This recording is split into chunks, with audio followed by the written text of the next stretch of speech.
बिस्मिल्लाहिर्रहमानिर्रहीम। अस्सलामुअलैकुम। Crime bulletin के साथ मैं हूँ सुंदस खान। शामिल करते हैं हेडलाइंस।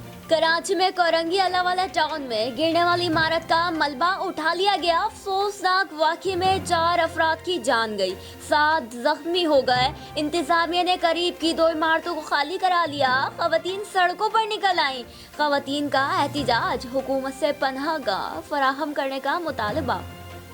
पसरूर में 5 साला बच्ची से ज्यादती की कोशिश नाकाम। वीरानी से बच्ची की रोने की आवाज पर राहगीर ने पुलिस को इत्तला दी। मुलजिम को धर लिया गया। मुलजिम कैसर 2 साल पहले भी बच्ची से ज्यादती की कोशिश पर गिरफ्तार हो चुका है, लेकिन कोई सजा ना हुई।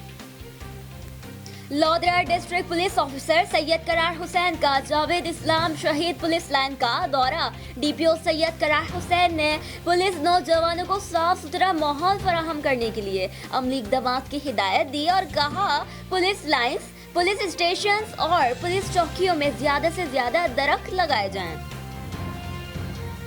भावलनगर मंचनाबाद रोड पर ट्रैफिक हादसे का अफसोसनाक वाकया पेश आ गया। तेज रफ्तार मज़दा बस की मोटरसाइकिल को टक्कर, 4 अफराद मौके पर जाँ बहाक होने वालों में 2 बच्चे भी शामिल। मज़दा बस का ड्राइवर मौके पर फरार हो गया। पुलिस ने मज़दा बस को तहवील में लेकर जख्मी और जाँ बहाक होने वालों को अस्पताल मुंतकिल कर दिया। वक्त इतना ही। मजीद खबरों और अपडेट्स के लिए विजिट कीजिए हमारी वेबसाइट csnlive.tv। इसके अलावा आप हमें फेसबुक और ट्विटर पर भी ज्वाइन कर सकते हैं। देखते रहिए CSN।